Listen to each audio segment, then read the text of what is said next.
Video amatir seorang warga merekam aksi percobaan pencurian seorang pria di salah satu rumah warga di Jalan Imam Bonjol, Tanjung Karang Barat, Bandar Lampung. Pelaku akan melakukan pencurian di salah satu rumah warga, namun aksinya kepergok warga.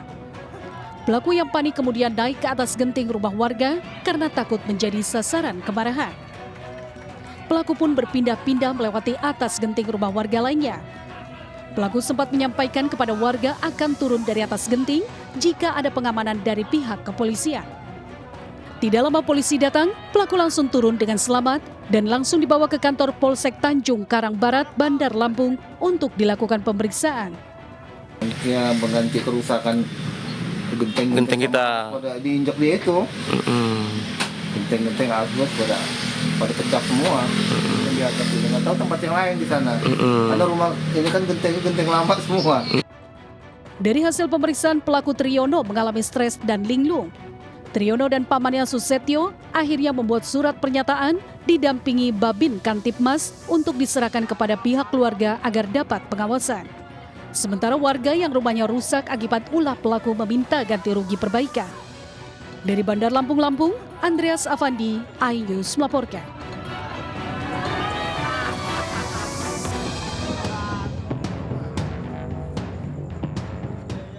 Warga Jalan Kampung Belakang Kamal, Kalideres, Jakarta Barat digegerkan dengan penemuan sebuah mortir di sebuah halaman rumah warga.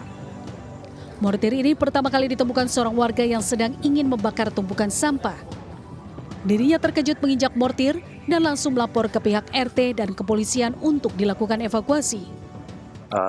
Ya nggak sengaja saya mau ngambil alat, emang lagi ngebakar sampah, atau keinjak gitu. Saya juga sampai kaget. Ya tiba-tiba emang ada di situ gitu, setengah badan dia ke timbun tanah. Tim Gegana Polri bergerak cepat menyisir serta mengevakuasi mortir aktif ini untuk mengantisipasi hal yang tidak diinginkan. Dari Jakarta, Miftahul Gani, iNews melaporkan.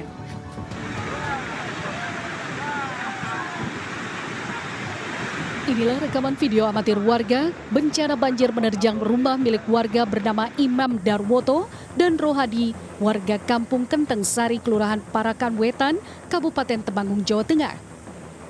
Pondasi belakang rumah ambrol dan kemudian hanyut terbawa arus banjir, bahkan beberapa perabot rumah juga terbawa banjir. Korban mengatakan sebelum pondasi ambrol dirinya sempat menyelamatkan sebagian barang berharga yang ada di kamar anaknya. Namun sebagian barang diduga hilang terbawa banjir. Tahu-tahu tuh sebelah timurnya rumah saya itu halamannya udah kena banjir. Nah itu baru saya lari kencang ke rumah menyelamatkan barang-barang yang di rumah. Kali Galeh itu ada luapan air banjir besar di sungai sehingga terkena di dua rumah Pak Rohadi dan Pak Ger. Selain dua rumah yang ambrol, banjir juga mengancam 3 rumah lainnya. BPBD Temanggung menghimbau kepada warga yang tinggal di bantaran sungai untuk meningkatkan kewaspadaan mengingat intensitas hujan yang semakin tinggi berpotensi terjadi banjir. Dari Temanggung, Jawa Tengah, Didik Dono Hartono, iNews melaporkan.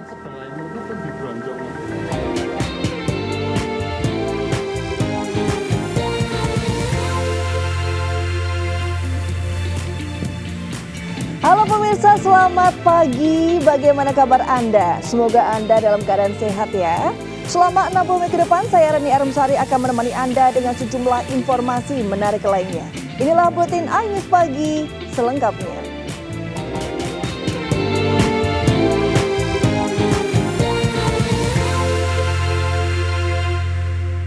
Pemirsa, Mahkamah Konstitusi MK menolak seluruh gugatan yang diajukan Paslon 1 Anies Muhaimin dan Paslon 03 Ganjar Mahfud dalam sidang sengketa Pilpres 2024. Dalam sidang yang terdiri dari 8 majelis hakim, 3 hakim menyatakan berbeda pendapat.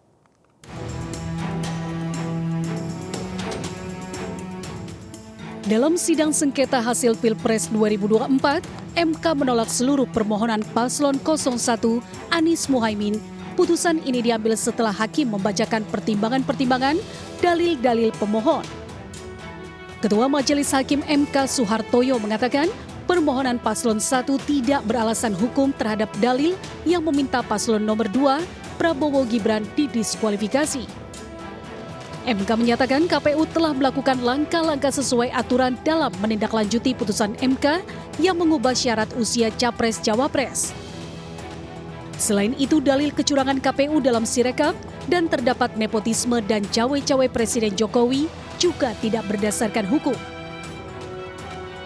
Selain itu, MK juga menyatakan menolak seluruh permohonan paslon 03 Ganjar Mahfud. Menurut MK, dalil-dalil yang dimohonkan paslon Ganjar Mahfud tidak beralasan menurut hukum. Dalil-dalil itu adalah soal politisasi bansos, cawe-cawe Presiden Jokowi, dan pelanggaran KPU yang menerima pendaftaran Prabowo Gibran sebagai Capres-Cawapres 2024. Permohonan diajukan masih dalam tenggang waktu yang ditentukan oleh peraturan perundang-undangan. Pemohon memiliki kedudukan hukum untuk mengajukan permohonan aku. Eksepsi termohon dan eksepsi pihak terkait berkenaan dengan pokok permohonan adalah tidak beralasan menurut hukum. Permohonan pemohon tidak beralasan menurut hukum untuk seluruhnya. Berdasarkan Undang-Undang Dasar Negara Republik Indonesia tahun 1945, Undang-Undang Nomor 24 tahun 2003 tentang Mahkamah Konstitusi, sebagaimana telah diubah terakhir dengan Undang-Undang Nomor 7 tahun 2020 dan seterusnya dianggap dibacakan, amar putusan mengadili dalam eksepsi, menolak eksepsi termohon dan eksepsi pihak terkait untuk seluruhnya. Dalam pokok permohonan, menolak permohonan pemohon untuk seluruhnya. Dalam sidang putusan PHPU yang terdiri 8 hakim ini, 3 hakim diantaranya dissenting opinion atau berbeda pendapat, yakni Hakim Saldi Isra, Hakim Eni Nurbaningsi, dan Hakim Arif Hidayat. Meski ada dissenting opinion, namun hal itu tidak mempengaruhi putusan MK yang bersifat final dan mengikat.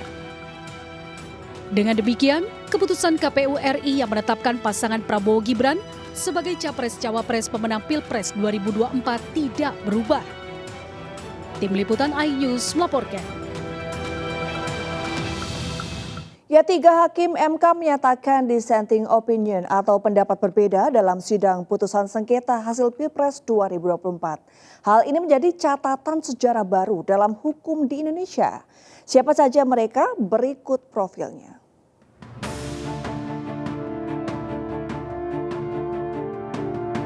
Tiga hakim yang menyatakan pendapat berbeda dengan 5 hakim lain dalam sidang sengketa hasil Pilpres 2024 adalah Saldi Isra menjadi hakim konstitusi sejak April 2017.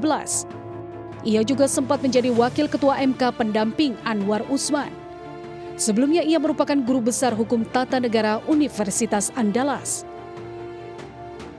Eni Nurbaningsi merupakan alumni Universitas Padjadjaran Bandung dan Gadjah Mada Yogyakarta. Sebelum menjadi hakim MK, Eni merupakan pengajar dan guru besar ilmu hukum. Arif Hidayat menjadi hakim MK sejak tahun 2013. Ia bahkan pernah menjadi ketua MK menggantikan Mahfud MD. Ia sebelumnya merupakan guru besar hukum tata negara Universitas Diponegoro. Pernyataan beda sikap ketiga hakim MK ini menoreh sejarah baru dalam hukum di Indonesia. Sebelumnya tidak pernah ada dissenting opinion dalam perkara sengketa pemilu, di mana seluruh hakim harus berembuk dan menghasilkan keputusan yang sama.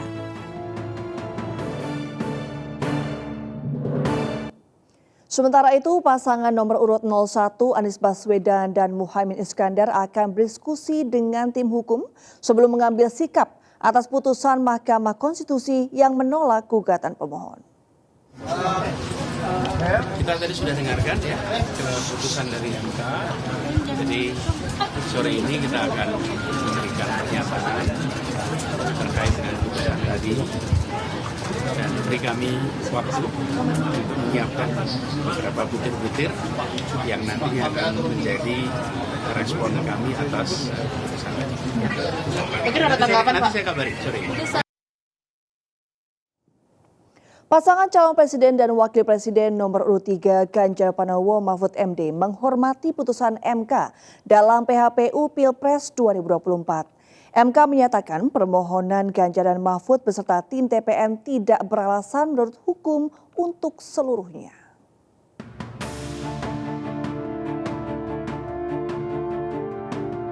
Ganjar Mahfud hormati putusan Mahkamah Konstitusi yang menolak gugatan PHPU sengketa Pilpres 2024 dalam sidang putusan yang digelar pada Senin 22 April 2024.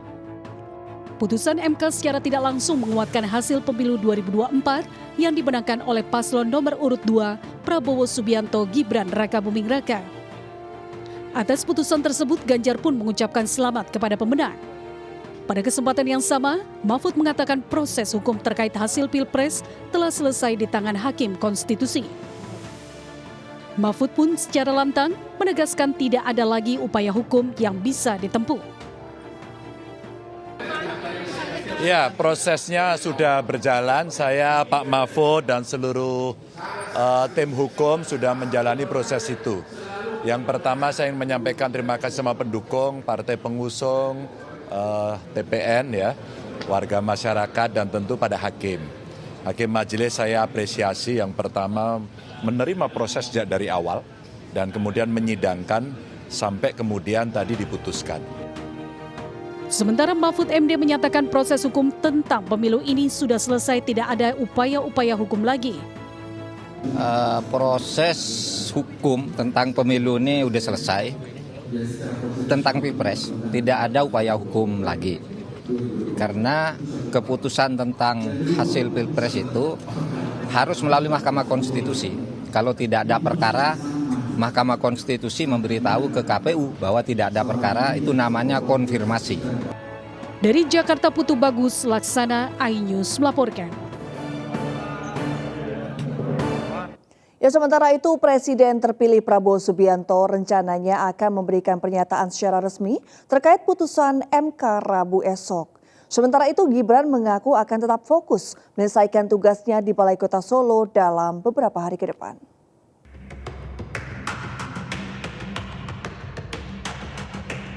Pasca putusan MK yang menolak permohonan Ganjar Mahfud dan Anies Imin, Prabowo berencana memberikan pernyataan secara resmi pada Rabu 24 April mendatang di KPU RI. Rencananya hari ini Prabowo akan lebih dahulu bertemu dan diskusi dengan kuasa hukumnya sebelum memberikan pernyataan di KPU.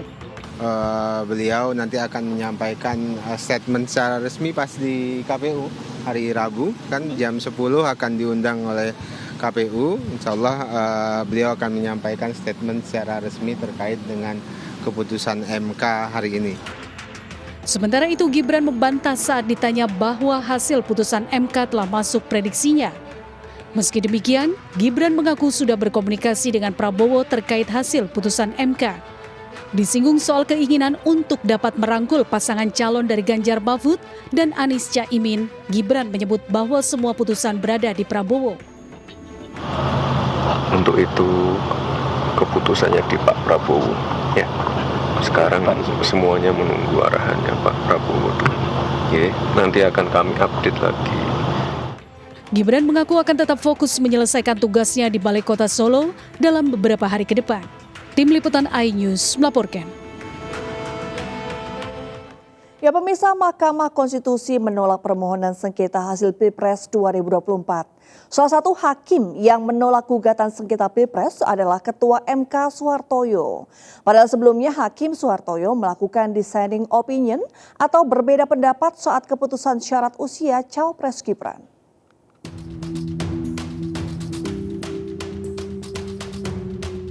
Ketua MK Suhartoyo dikenal sebagai salah satu hakim yang memiliki pendapat berbeda, dissenting opinion dalam putusan yang mengabulkan sebagian permohonan terkait syarat usia minimal calon presiden dan calon wakil presiden. Putusan itu membuat syarat minimal usia capres-cawapres jadi minimal 40 tahun atau pernah dan sedang menduduki jabatan sebagai kepala daerah. Putusan itu memuluskan jalan anak Presiden Jokowi, Gibran, yang masih berusia 36 tahun. Atas putusan MK tersebut, Gibran yang saat ini masih menjabat sebagai wali kota Solo mendaftar Pilpres 2024 sebagai cawapres mendampingi bakal capres Prabowo. Namun anehnya, setelah menjabat sebagai ketua MK, Suhartoyo menggantikan Anwar Usman yang dicopot jabatannya oleh MK karena terbukti melanggar kode etik berat. Suhartoyo justru membuat keputusan menolak seluruh permohonan paslon 1 dan 3 yang salah satunya berisi pendaftaran Gibran tidak sah yang sebelumnya ia setujui. Tim Liputan iNews melaporkan. Satlantas Polres Cimahi mengamankan pemotor yang menabrak pelajar SMP di ruas Jalan Purwakarta, Padalarang, Kabupaten Bandung Barat.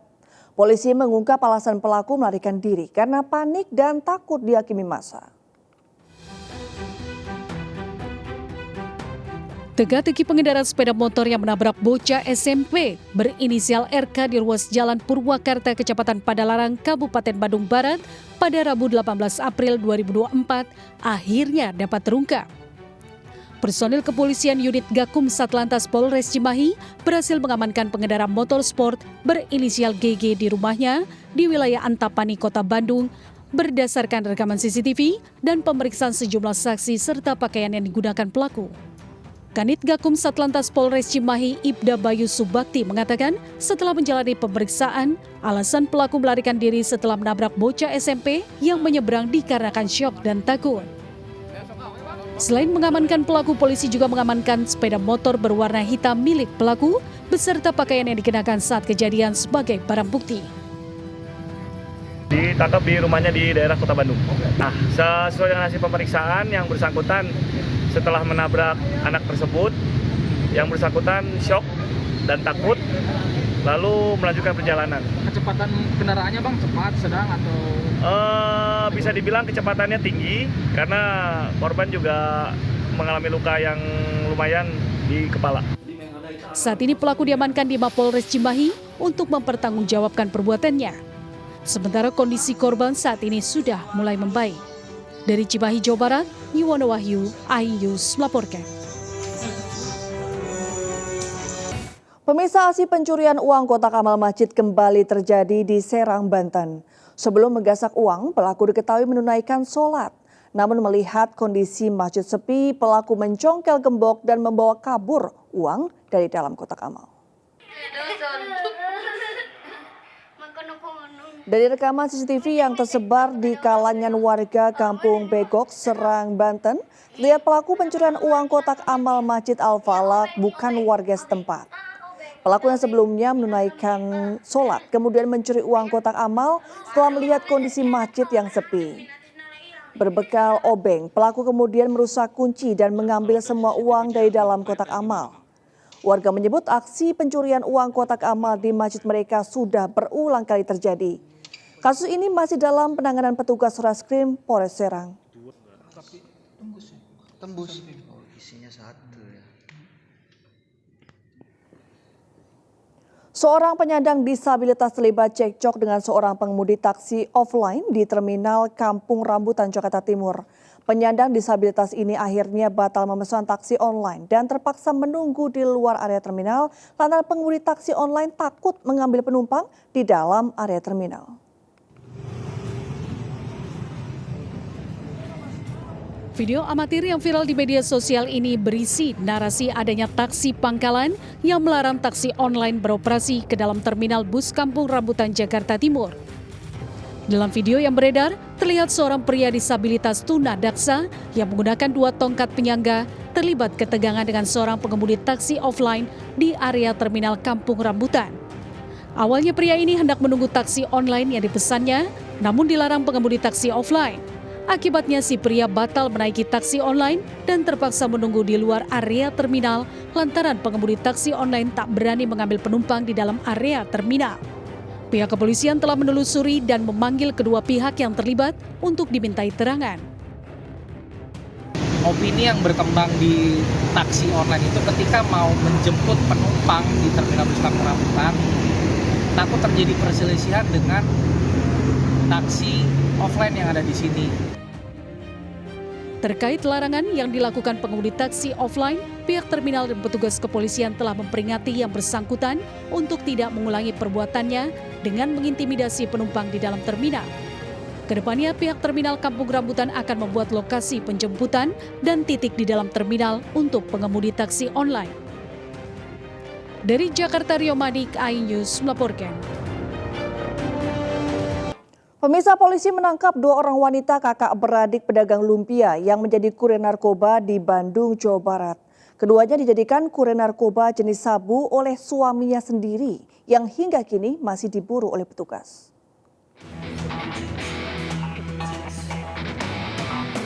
Petugas Sat Narkoba Polrestabes Bandung menangkap 41 orang tersangka saat mengungkap kasus narkoba jenis sabu, ganja, dan obat-obatan terlarang.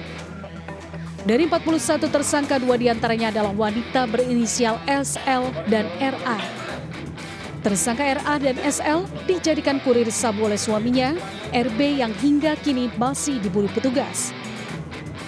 Keduanya mengaku terpaksa menjadi kurir karena diancam suaminya meski tidak menerima bayaran. Dalam aksinya, tersangka menggunakan modus operandi dengan cara memberikan peta untuk diserahkan kepada pembeli. Kita memiliki 30 perkara, 30 kasus, 30 laporan polisi dengan 41 tersangka yang terdiri dari 39 laki-laki dan 2 orang perempuan. Modus operandinya yaitu dengan cara tempel dan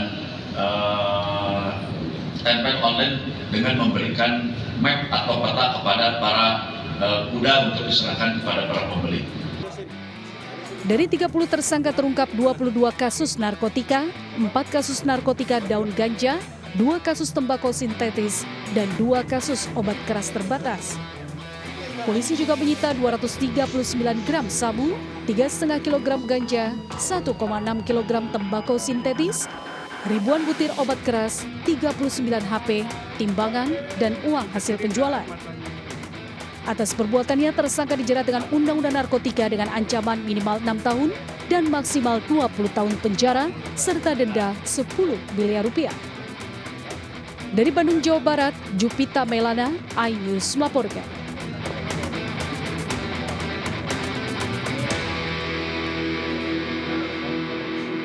Pemirsa, berhati-hatilah menyimpan jerigen bensin di dalam mobil bila tidak ingin kejadian serupa terjadi.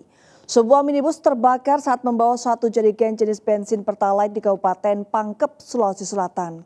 Kebakaran diduga terjadi akibat korsleting listrik yang menyebar di 1 jerigen berisi Pertalite di dalam mobil.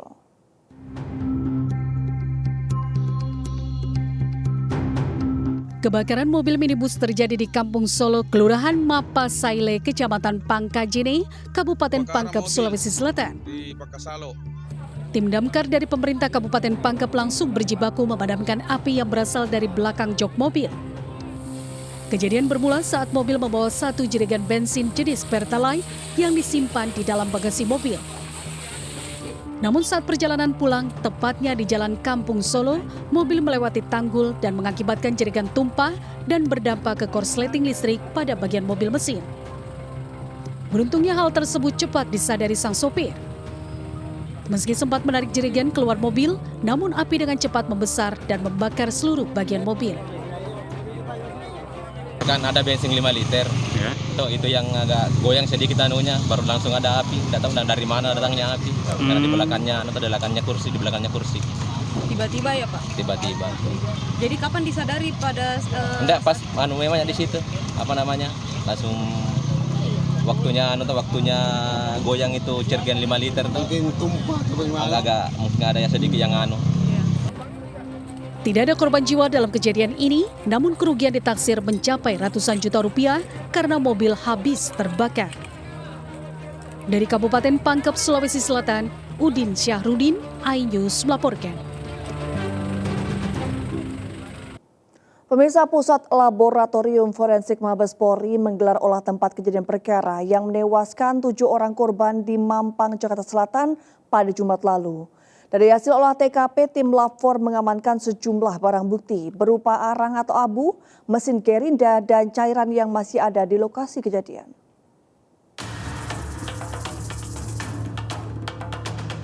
Polres Metro Jakarta Selatan bersama Polsek Metro Mampang dan Pusat Laboratorium Forensik menggelar olah TKP di lokasi kebakaran yang menewaskan 7 orang korban.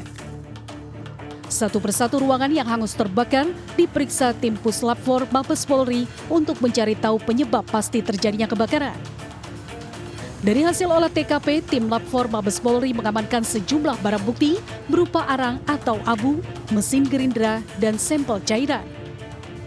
Nantinya barang bukti tersebut akan dilakukan pengecekan secara komprehensif di laboratorium Mabes Polri dan membutuhkan waktu 2 hingga 3 minggu untuk memastikan penyebab pasti terjadinya kebakaran. Jadi kegiatan pada siang hari ini dimaksudkan untuk mencari tahu sebab asal muasal api itu berasal dari mana, serta apa sebab dari kebakaran ini. Dan sudah ada beberapa sampel barang bukti dari TKP yang sudah diambil oleh tim Puslap 4 Mabes Polri. Selain melakukan olah TKP, kepolisian juga memeriksa sejumlah saksi-saksi yang mengetahui terjadinya kebakaran. Seperti diberitakan sebelumnya, peristiwa kebakaran menghanguskan gedung bangunan berlantai 5 yang dijadikan tempat usaha dan tempat tinggal di kawasan Mampang, Jakarta Selatan, hingga menewaskan 7 orang dan 5 orang lainnya mengalami luka bakar. Dari Jakarta dan Helmi Sajangbati, iNews melaporkan.